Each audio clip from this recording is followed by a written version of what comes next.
Time ہے ابھی، ہم چاہتے ہیں کہ میسج پورا وائٹ لاؤڈ اینڈ کلیئر جائے اور پورا وائٹ جائے. تو اس وقت کس طرح سے آپ داخل ہوئے نیشاپور میں، مناظر کیا تھے، کس طرح سے خلق خدا آپ کو حلقہ کیے ہوئی تھی، تھوڑا سا بیان فرما دیں کیونکہ اس حدیث کا پورا ربط ادھر ہی ہے. اصلاً وہ جو انداز ہے، میرے خیال سے تاریخ کا کوئی مورخ اس انداز کو نقل ہی نہیں کر سکتا. جو اللہ انداز تھا، جس انداز میں امام نیشاپور میں داخل ہوئے اور جو مولا کا استقبال ہوا، عجیب و غریب استقبال. اس استقبال میں لوگوں نے خواہش کی کہ مولا کچھ بیان کریں. مطلب اہل بیت اطہار علیہم الصلوۃ والسلام، مثال کے طور پہ آپ اگر چھوٹے سے کسی عالم دین کے پاس جاتے ہیں ملاقات کرنے کے لیے، تو آپ کی یقیناً خواہش ہوتی ہے قبلہ کوئی نصیحت، کوئی دعا، کوئی عمل بتائیں. تو اب سوچیں اہل بیت اطہار جو کائنات کے علوم کے خزان ہیں، جن کے پاس ہر علم کی چابی ہے، تو ظاہر سی بات ہے اب زمانہ کتنا ہی برا کیوں نہ ہو، لیکن بہت سارے ایسے افراد ہر زمانے میں رہے کہ جنہیں اہل بیت اطہار علیہ الصلوۃ والسلام سے اتنی توقع تھی، اور اگر سبحان اللہ. ان کے سامنے اہل بیت اطہار منہ کھول دیں تو وہ اپنے لیے باعث فخر اپنے آپ کو سمجھتے تھے. مولا سلطان نے العرب میرے سامنے والعجم. بیان اللہ کیا. تو یقیناً وہاں لاکھوں لوگ تھے، ہزاروں لوگ میں بہت سے چاہنے والے تھے. اچھا، یہ وہ مواقع ہیں کہ جہاں چاہنے والا ہو یا نہ ہو، چاہنے والا ہو یا نہ ہو، کہتے امامت کا کچھ روب ایسا ہے کہ آپ دشمن ہی کیوں نہ ہو، لیکن اور جب آپ امام کے محمل، روب کے سامنے آپ مرغوب ہو جائیں گے. یعنی محمل سے اور آپ اپنا رخ انور نکالتے ہیں اور لوگ امنڈ پڑتے ہیں اور پھر وہ پردہ برابر ہو جاتا ہے. جی مطلب جی، کیا مولا خوبصورت نے اس نے جو. پردہ اٹھایا. لوگوں نے خواہش کی باقاعدہ. میں نے روایتیں پڑھی ہے کہ 30,000 لوگ قلم و کاغذ لیے بیٹھے تھے. میں کیسے بیان کروں؟ مطلب تیس بسم اللہ ہزار بسم لوگ اللہ. قلم و کاغذ لیے بیٹھے، صرف اس لیے کہ مولا کچھ بولے، مولا کی زبان مبارک سے کچھ کلمات نکلے اور ہم کاغذ و قلم کے ذریعے قید کریں. روایت کے الفاظ مولا نے محمل کا پردہ اٹھایا، اور جو انداز تھا محمل کے پردے کے اٹھانے کا، کہتے ہیں لوگوں کی آنکھوں میں اشک تھے. لوگ وہ جو سلطان شور مچا العرب رہے تھے، والعجم. اللہ لوگ اکبر. شور مچا اللہ رہے تھے، گھوڑوں کی آوازیں تھیں، اونٹوں کی آوازیں تھیں. بھائی جہاں ہزاروں کا مجمع ہو وہاں شور و غل تو ہوگا.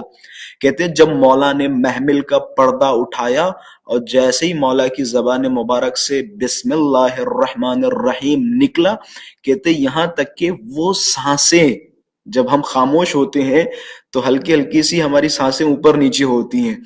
کہتے جب مولا نے زبان کھولی تو لوگوں کی سانسیں لوگوں کے کلیجوں میں جم گئی تھی. مطلب سانسوں کے اوپر نیچے جانے کی آوازیں نہیں آ رہی تھی، اتنا اللہ سناٹا اکبر. چھا گیا. پن ڈراپ سائلنٹ ہوا.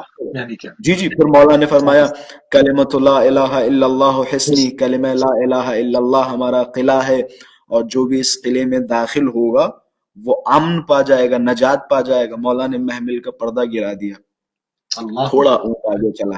اچھا، سب نے تو لکھ لیا تھا سب نے اتنا جملہ لکھا. مولا نے پھر سواری کو روکا. پہلی بار جو مولا نے روکا وہ ان لوگوں کی خواہش پہ روکا تھا. انہوں نے خواہش کی کہ مولا کچھ کلام کریں. پہلی بار ان کی خواہش پہ مولا نے سواری کو روکا تھا، لیکن دوبارہ مولا نے خود سواری کو روکا. اب اللہ. ذرا سوچیں ان کی خواہش پہ اگر کلام کریں تو اس کلام کی کیا عظمت ہے، اور جو اپنی طرف سے مولا روکے ہوں اور ایک کلام کہنا چاہتے ہوں اس کلام کی کیا عظمت ہوگی، کتنا عظمت ہوگی. اہم ہوگا وہ کلام جو مولا نے روک کے اپنی سواری کو بتایا. پھر سواری روکی، پھر محمل کا پردہ اٹھا، پھر مولا نے خطاب کیا لکھنے والوں کی طرف کہ تم نے اتنا لکھ لیا کلمۃ لا الہ الا اللہ حسنی، کہ آگے لکھو شرطھا و شروطھا. بے شک کلمہ توحید اللہ کا قلعہ ہے، تمہیں نجات ملے گی، لیکن اس کی شرط و شروط ہیں.